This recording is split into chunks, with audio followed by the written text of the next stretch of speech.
Começando a Hora do Grilo, o homem do periquitinho verde. Grilo. Cada vez mais mal-humorado, viu? Mal-humorado, esse periquitinho verde. Esse periquitinho verde. Você tem que mandar ele assistir o Zorra Total, né? Ver se ele... É perigoso ele ficar mais mal-humorado ainda, né? É verdade. E daí, Grilo, novidade no pedaço aí, no front? As novidades como sempre, né? Essa aqui me deu uma lembrança do tempo de rádio mesmo, vou te contar com esse microfone. Mas, com a pandemia ou não, a malvadeza não tira férias nem coisa nenhuma, não é mesmo?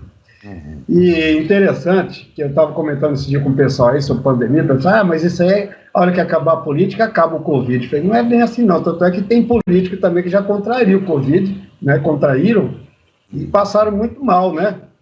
Mas eles sobreviveram. Eu falei, bom, não digo que são todos, mas você vê que não é só Deus que salva, o diabo também, né? Porque já que tem os que salvou, né? Mas não é por aí, não.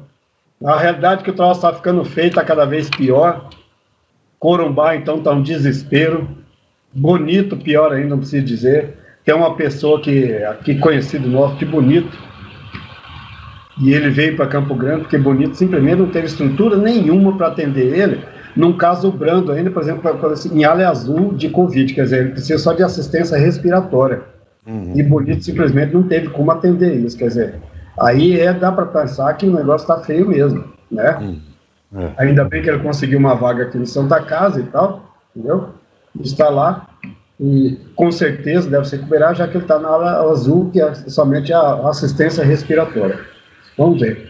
Quero fazer aqui Parece, desculpa interrompê-lo, mas claro, parece que a população perdeu o medo do coronavírus. Você não está sentindo isso? É o que eu percebi. Enquanto aqueles que não chegou pertinho da família ou de nenhum que eles conhecem de verdade, esses não perderam todo o medo. É igualzinho o problema da dengue. O cara perde o medo do mosquito, entendeu? Eu acho que o mosquitinho aqui não pode fazer nada, mas pode inclusive matar se o corpo do cara não estiver preparado, entendeu? É a mesma coisa que está acontecendo, entendeu? Eu quero fazer um tributo aqui, uma homenagem especial aqui, a dona Benedita Pergentina. Esteve na nossa casa por 12 anos e ontem ela se foi, porque simplesmente tinha que ir, era o momento dela. Ela era botocuda como você, entendeu? Tinha acabado de fazer 99 anos, entendeu? Mas ela não quis fechar o centenário, não. Se foi em paz, se foi tranquila, como sempre, entendeu? Simplesmente nos viu, se despediu como podia e foi embora. Bateu asas e voou. Levando uma bagagem fantástica, né? Entendeu? Isso é importante, não é mesmo?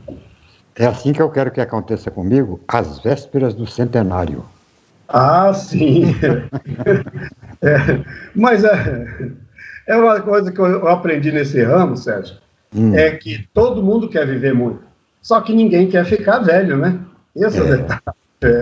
Aí é complicado, né? Aí é complicado. Não fizeram... ficando com muita saúde, você quer mais que 200 anos até, não é mesmo? Agora eu vi ontem uma matéria, o Grilo, que em 2040 já vai ter definitivamente o remédio da vida eterna. Né? Quer dizer, já vai poder... Em 2040 eu vi, e não é feitiçaria, não. É coisa da ciência. Então, evoluindo até chegar em 2040. Se eu não chegar até lá, em 2040, e você chegar, aí você me conta como é que foi a hora que você chegar lá em cima. Se a gente sobreviveu ao Covid, agora o detalhe é o seguinte, Sérgio Cruz. Um grande passo já existe nesse campo, realmente, no campo científico. Chama-se tamoxifeno. É a última palavra que se usa na Europa, principalmente para tratamento de cancerígenos. Por quê? O tamoxifeno tem a capacidade de retardar a velhice das células. Então, as células continuam jovens por mais tempo, elas alongam o tempo de vida útil das células. Porque o câncer, ele nada é que uma célula nossa que já se reproduziu de forma diferente. Então, quanto mais as nossas células se reproduzirem, mais reproduz a do câncer também, mais rápido. Agora, o tamoxifeno atrasa tudo isso. A célula fica mais jovem, mais tempo, se mantém bastante ativa mais tempo, e com isso também atrasa todo o tumor cancerígeno. Só que muito bombado já descobriu isso e estão usando tamoxifeno também. E a reposição celular deles é muito grande devido ao grande esforço físico que fazem. Morrem bastante células várias vezes com isso, entendeu? E vêm novas. Mas para eles manterem as antigas mais saudáveis, que ainda estão em toda aquela situação de pleno vigor e toda aquela postura que marca, os bombados já estão usando tamoxifeno também. Quer dizer, bombado é doido, né? Qualquer coisa que ele acha daquele jeito, ele aproveita e acabou. Agora, Mas, é um remédio para caso de câncer, né? Mas, Grego, você falou em câncer. Eu li uma notícia um dia desses. Eu estava no hospital, tinha saído recentemente do hospital, e li uma notícia de que um cidadão que havia sido curado de câncer no osso, você deve ter lido essa notícia, morreu num acidente doméstico. Ele tinha sido curado em São José do Rio, em Ribeirão Preto, pela USP de Ribeirão Preto. Tinha os médicos por lá há um tempo, né? Depois, essa notícia sumiu. Nunca vi, mas algumas pessoas que tinham câncer no osso, né? Eu, inclusive, mostrei a notícia, mandei o print, olha, procura e tal. Respostas que me deram é que lá em Ribeirão Preto, a informação que dá é que realmente houve, né, aconteceu, curaram, mas ninguém dá outra notícia, não aceita nenhum tipo de paciente. Aqui no Brasil acontecem umas coisas esquisitas, né? Será que isso também não está acontecendo, né? De repente já tem como é que chama o material que você arruma aí? Exoporafeno. Tamoxifeno. Tamoxifeno. Será que já não estão usando isso aqui, experimentando e tal, aqui no Brasil? Não, é que eu disse, os bombados estão usando, mas os médicos aplicam para aquele pessoal que está com câncer. Ou seja, ele mantendo as células saudáveis vivas por mais tempo, impede a reprodução das células cancerígenas também. Entendeu? Mesmo no caso de metástase, já que esparramou e tal. Mesmo, entendeu? Atrasa bastante, segura bastante. Principalmente para velho. O velho, normalmente, a célula dele já demora para reproduzir. E com o tamoxifeno, demora mais ainda, entendeu? Agora, o osteocarcinoma, que é esse câncer dos ossos, ele normalmente é um dos últimos cânceres que tem. Significa que tem câncer praticamente no corpo inteiro, em muitas partes, e quando chega no osso já é praticamente o fim. Depois dele, só o hepatocarcinoma, que é no fígado, que aí realmente o fígado para de produzir energia, o cara não tem mais condições de sobreviver, entendeu? Esse é o detalhe, o osteocarcinoma. Mas você falando de cara que se tratou, destino de Deus é uma coisa inexorável, principalmente eu, que trabalho na enfermagem há muitos anos. Eu conheci um cara à beira da morte, conseguiu um transplante de coração. E sobreviveu, ficou maravilhoso, muito bem, praticamente uma vida normal, né, a não ser os antibióticos que usava e toda aquela medicação para rejeição, só que em apenas, no máximo, em 3 anos, ele se matou. Se matou. Aí, pesquisando, descobriram que o coração que ele recebeu do doador era um cara suicida, que tinha se matado também. Ah, é? Você vê que são as complicações da vida. Será coincidência ou teve alguma coisa genética aí? Geneticamente impossível. Mas agora, dizendo sobre futuro ou sobre destino, com certeza o destino era para ele ter ido mesmo e tudo mais, entendeu? Esse é o detalhe. Quer dizer,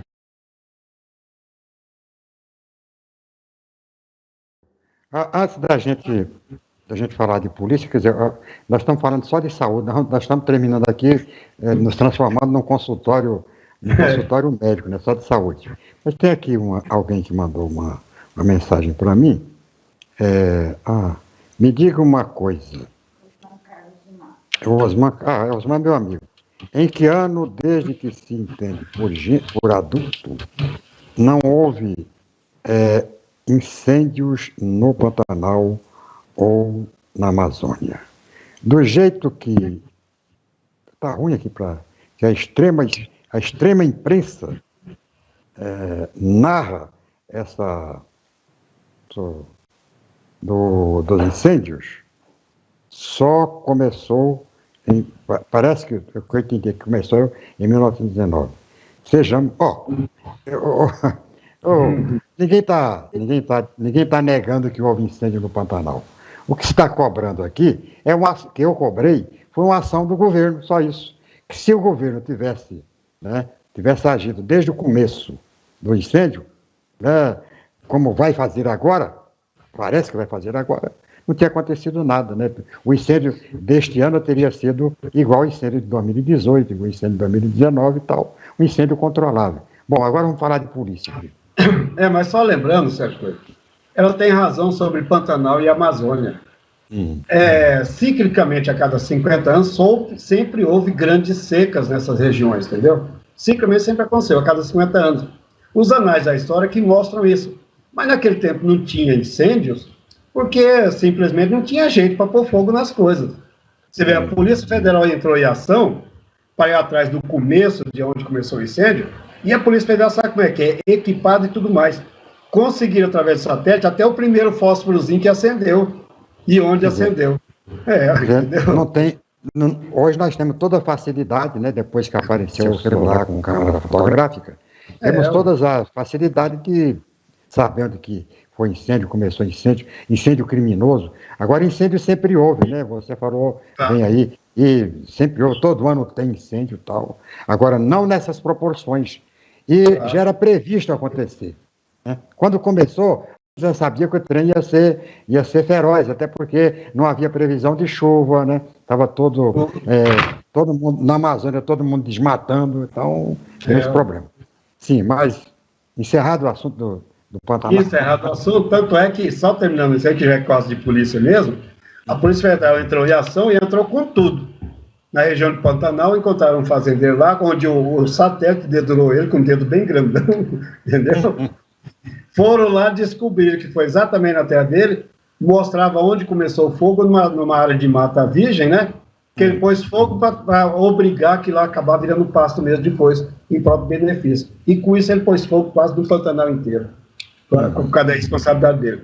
E está na cadeia, porque acharam lá um verdadeiro arsenal na casa, com arma de tudo quanto é calibre, cartucho de tudo quanto é tamanho lá, entendeu? Quer dizer, ia só para ser ouvido, foi ouvido e já ficou como hóspede da Polícia Federal.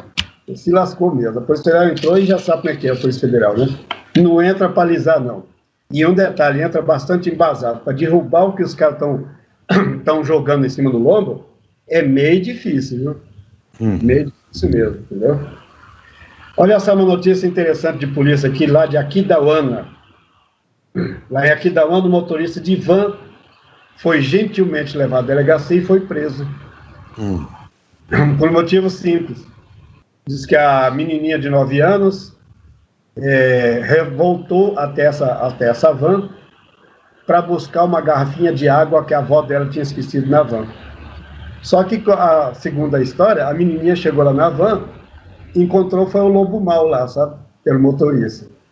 Aí falou, não, deita aqui, coisa linda, que você vai descansar um pouquinho, para depois levar água para a vovozinha, sabe? Aquela conversa sem vergonha, aquela conversa safada. E dê limão boba na menina, escambau, assim que a menina realmente deu uma descansada, que ela tinha viajado, né? Ficava um pouco cansada. Aí ela acorda com aquela mão boba, aquela mão meio estranha, aquela mão peluda, caluda e sem vergonha nas partes íntimas dela, saiu correndo, foi embora para casa, a avó voltou lá, foi tomar satisfações com o cara e falou, não, isso é um mal entendido, estava só mostrando onde estava a garrafinha, a minha mão sem querer esparramou, né? Quer dizer que a mão esparramada do pescoço para baixo até lá embaixo, é muito escorregadia essa mão dele, não é mesmo? Esse é o detalhe. Aí ainda ela falou assim, não, ela falou, isso aqui é coisa séria, é crime, e vou chamar a polícia. Falou, não, polícia não, já meteu a mão no algibeiro, já ofereceu grana para a véia, que a véia falou com todos os seus brilhos, falou, o quê? Agora ficou pior para você, não deu outro. Chamou o PM, arrastaram o homem pelos fundilhos da delegacia, e ele já ficou preso com tentativa de vulnerável. Só para largar de ser, entendeu? Que ele dá uma mania de achar que é bobo mal. E tentativa de suborno, né? Tentou subornar, velho. Tentou subornar a velhinha. A sorte dele que ele tentou subornar só a velhinha, que se ele tentasse a polícia, aí sim que a cana ia ser pior, entendeu? É verdade. No Ribas do Rio Pardo, Sérgio, um velho de 70 anos, mais de 10 anos com a mulher, já acostumado, com preguiça de ir atrás de qualquer outra. Só que a mulher, depois de 10 anos com ele, descobriu que ele tinha feito um péssimo negócio. ficando com toda aquela pelanqueira lá, entendeu? Tendo que aturar um pinto morto, 2 ovos choco, falou, não, isso aqui não é vida para mim, ainda mais que cada vez mais ele mal-humorado, né? Ela resolveu separar dele. Aí o homem virou um bicho. Falou, tu é doido, é? Separar de mim porque tá pensando o quê, rapaz, né? Mulher não se separa de mim não, rapaz, né? Ele falou, não, mas vou separar sim, não sei o quê. Ele falou, então vou te dar uma pisa que é para você tomar atento e tomar juízo. Ele pegou uma barra de ferro para surrar a mulher. Nossa. A sorte dela é que o homem tem 70 anos. Então não tem essa agilidade toda, mas ele prancheou bem o lombo dela, sabe? Tanto é que ela saiu gritando, correndo até chegar na polícia. A polícia foi com ela de volta na casa para chamar o velho, né, gentilmente, e encontraram ele, mas pendurado, enforcado. Se matou o homem. Falou, não, para a cadeia eu não vou, principalmente agora que de certo um velho antenado, e descobriu aí que o movimento, eu não sei até se você está atento a isso, que o feminicídio não é mais uma tipificação do crime capital de homicídio, né? O feminicídio, a partir de então, não sei de quando que vai ser, ele passará a constar no CPB do Código Penal Brasileiro já qualificado como feminicídio. Muita gente acha, mas não é a mesma coisa. Não é. Não é, sabe por quê? Porque se ele entra apenas com uma tipificação, ela pode ser derrubada por qualquer advogado hábil. Por exemplo, se disser que foi uma coisa passional, para descobrir que eu era corno, não aguentei, de repente matei a mulher, porque eu descobri que era corno, não vai ter isso, a situação. Mas não é bem assim, porque o cara que arma uma tocar de uma mulher que ele já não vive mais com ela e tudo mais, e espera ela estar sozinha, então, para chegar lá e arrebentar na faca ou no tiro, isso não pode ser mais um passional, né? Entendeu? Por isso é exigível, então, que o CPB adote o feminicídio já tipo qualificado, que tudo fica mais adiante e acaba vários e vários recursos que muitos faziam. Aliás, criaram o feminicídio por um motivo muito simples. Quando se criou a lei de Maria da Penha, começaram a ripar o lombo desses caras que adoram bater em mulher, né?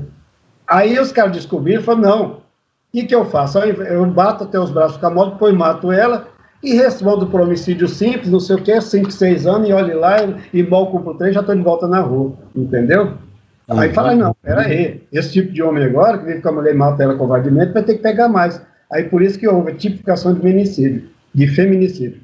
Mas ainda não é o suficiente, porque assim mesmo, aqueles que têm mais grana, né, vão driblando a situação dentro do Tribunal de Júri, tem seus direitos, e por isso tirar essa situação para ficar pior no lombo daquele que adora logo é matar a mulher para se livrar do problema, não é mesmo? Agora, essas foram as notícias de hoje, Sérgio Coelho, porque a pandemia realmente deixou até bandidos, sabe, preocupados. Até bandido agora está se resguardando, sabe, em casa. Né? Até bandido agora está usando máscara, né? Bom, eu usava sempre, agora está usando mais ainda. A diferença é que se ele tiver de máscara já não assusta mais ninguém, não é mesmo? Desmoralizou o bandido, né? Desmoralizou. Existem várias outras situações por aí, mas não chamam muita atenção. Mais uma, por exemplo, chamou a atenção de ontem, foi que lá na Dolor de Andrade, praticamente no centro da cidade ali, tinha um pessoal fazendo uma farra, como se não fosse nem segunda-feira. Tiveram que chamaram, entendeu? Chamaram o GCM, não resolveu, só resolveu quando a PM foi lá. A PM falou, opa, cheguei pronto para entrar no baile, e aí, agora vocês vão querer? Aí os caras falaram, não, pera aí, esses aqui não é daqueles polícias que apareceram na televisão que o cara dança junto não, viu? Esses aqui são outros, viu? Esses aqui que nos fazem dançar. Acabou a graça, acabou a festa, todo mundo foi dormir quietinho, entendeu? Com o rabo entre as pernas. Para aprender que, poxa, independentemente de Covid ou não, as demais pessoas precisam de descanso, principalmente na segunda-feira à noite, não é mesmo, Sérgio? Exatamente. Vamos embora agora. Vamos embora. Amanhã a gente está de volta aqui com mais comentários, né? E mais ideias sobre isso aí. Só o último lembrete, realmente, Campo Grande é tão inusitado nas coisas que, de repente, poxa, uma grande tragédia, evidentemente, mas, de repente, Campo Grande foi a primeira vez no país onde se viu uma queima de estoque original. Realmente, não sobrou nada lá. Aliás, diga-se de passagem, Sérgio Cruz, a minha pena realmente é de quem trabalhava lá, porque quem trabalhava lá é que perdeu, porque o Atacadão é sociedade anônima, uma empresa que duvida que tudo que tivesse lá dentro não tivesse seguro. Inclusive o prédio, com certeza, nem dela era, porque também não vale a pena uma empresa desse porte ter um prédio próprio que capitaliza e isso não traz benefício algum em termos de lucro, não é mesmo? Agora, os funcionários, meu Deus do céu, viu?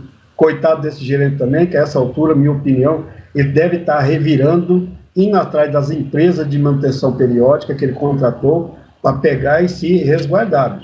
Porque o atacadão, a empresa, duvido que vai botar a culpa em cima dele, de jeito nenhum, porque isso não é a função da empresa. Mas quem vai é o pessoal da seguradora, viu? Esses, esses vão, entendeu? Perigoso quebrar a seguradora, né? Porque, olha, o prejuízo é grande, viu? Mas para a seguradora, ainda bem. Agora, pior mesmo é o pessoal que trabalhava lá, que pode ter certeza, meu chato, que muita gente dançou nisso aí, viu? Isso que é lamentável. O cara estrutura toda a vida dele ali, né? E, de repente, aqui, de uma noite para o dia. Lamentavelmente. Meus pesares para todo esse povo que trabalhava lá, que realmente esses são as grandes vítimas. Um bom dia a todos, né? Amanhã a gente está de volta. Falou, Grilo. Aqui a gente vai encerrando o programa Sérgio Cruz para voltar amanhã. Amanhã o Grilo prometeu que vai apresentar o periquito, né? O pessoal está atrás do periquito do Grilo, ele vai mostrar amanhã. O periquito de vez em quando você escuta o barulho do periquito, não é gravação, é o próprio, é ao vivo e a cores, mas amanhã volta.